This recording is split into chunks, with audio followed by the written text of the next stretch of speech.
edit out everything that's weird.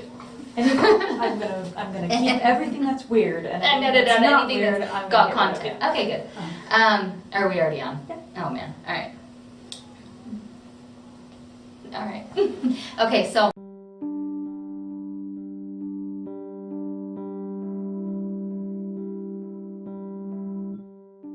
Since moving to Arizona, and we've only been here for 4 months, we feel like, both Brad and I feel like the greatest blessing of moving here is just that everybody has been so welcoming. From inviting us over for desserts, or bringing us over a dessert, or inviting us to the park, or sending us a text message to introduce themselves. My husband. I had a very dark time in my life, and he was reading to me. He was, because I was depressed, so he was my guardian angel. As a mother, it's very important to me to know that my children are cared for when I'm not there. And so many times when I've needed to go to school or doctor's appointments, things like that, I'll be like, hey, would you mind just watching my kids? And to know that my children are safe and cared for as I would care for them, that's a huge thing for me. Well, just a couple of weeks ago, my visiting teachers came on a Sunday evening and brought me Apple Crisp and children and husband. So I had a house full of people, and we had a lot of fun and really good Apple Crisp. My husband was Young Men's president, and one of the moms of the young men brought over a batch of rolls. The thing that was great was that the rolls were so good that my husband and I sat in the kitchen and we ate them all ourselves. We didn't even share them with the kids because they were so good. The bishop simply took us under his wing, and he said the first Sunday after Mike left to his wife to call us and invite us to church, and use the excuse that their son was giving a little 5-minute talk. That was the spirit. They were very influential to us. There was just one time where I was not feeling well, and I may have had a sick child as well, and a friend just said, I'm bringing you dinner. And it wasn't that I needed her to bring me dinner, because I wasn't that sick, but Kelly could have taken, my husband, for those who don't know, could have taken care of making dinner, but she said, no, I'm going to bring you dinner. And I thought, okay, friend, this is, okay, I'll let you bring me dinner.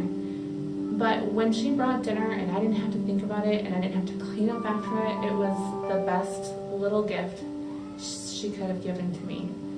I was not able to attend a Cub Scout meeting, and I last minute realized there was something I had forgotten to send that needed to be at the meeting. And I called the sister and just said, have you already headed down to Cub Scouts? And she said, yes, but what do you need? I'll turn around right now. And she immediately turned around. I said, I just need you to take something for me. And so she turned around and came. It was a very small thing. It was not any grand thing, but she came, she got what needed to be down at Cub Scouts. Most importantly though, she gave me just a big hug and said she understood and that it was going to be okay, and she was happy to help, and that just eased my burden. I broke my leg. Several of the sisters who live at Sagewood came to visit me. The Relief Society came to visit me in the Acacia Care Center, which was nice, and the bishop and his wife visited me.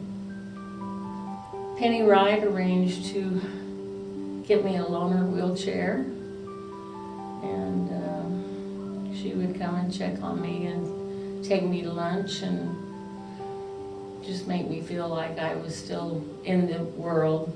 Someone called me, and I'm not even sure why she was calling, because she just started asking me about how my week was going. I was like, oh, it's been really crazy, and I wasn't like, I don't feel like saying it was awful or anything, but then she just said, well, we're going swimming, so I'm going to come pick up your girls and take them swimming. And I was like, oh, sure. And so then, because I babysit Lachlan, she came by when Lachlan left and picked up my girls and took them swimming for like hours, and it was just super nice. Oh, a little bit ago I was going through a trial, and I didn't express it to very many people, but all of a sudden I had this outpouring,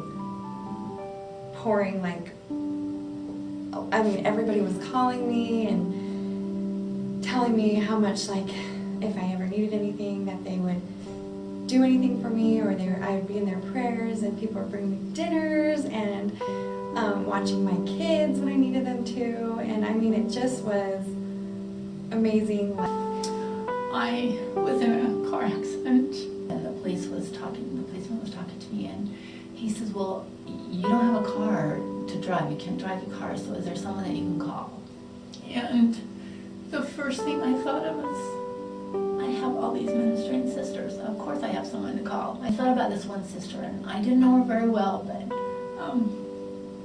I called her, and the minute I said, can I ask a favor? She says, whatever you need.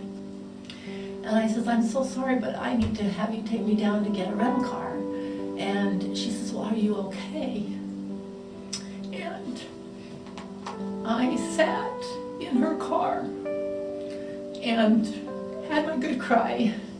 And she shed a few tears so I didn't feel so awkward. But she was such a blessing to me that day. And so warm and not rushed, just whatever you need, whatever time you need. So I will forever be grateful for her kind heart and her immediate action to just drop everything. I don't even know what was going on in her life at that day, but she just dropped everything and come and to my aid. When Ryan was in the hospital a year ago, he texted a friend of mine, and she had the impression that day that she needed to make cookies.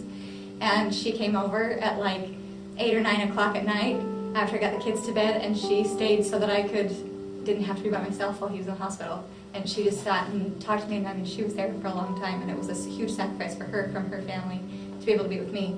There's also a friend in the ward who, it was my birthday, and birthdays really aren't that big of a deal in our family, but it was a big deal to me that she had noticed that it was my birthday, and she brought a pizza over, and so that I wouldn't have to make dinner for my family on my birthday.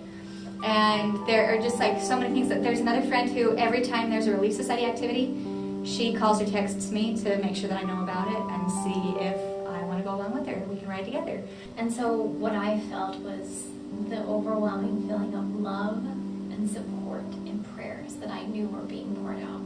And I knew that they were from the whole ward. I knew the bishop said, we want to just wrap our arms around you and your family. And that feeling that I got, and I feel like I still have that, and it created this bond and this strength inside of me to be able to overcome a lot that has come since.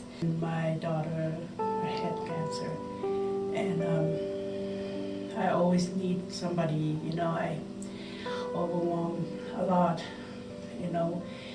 but I never say it to anybody, but she's helping me a lot. Sister Woodward always there for me to, every time I call, I need Jim to come and give a blessing to my husband, and she always answered.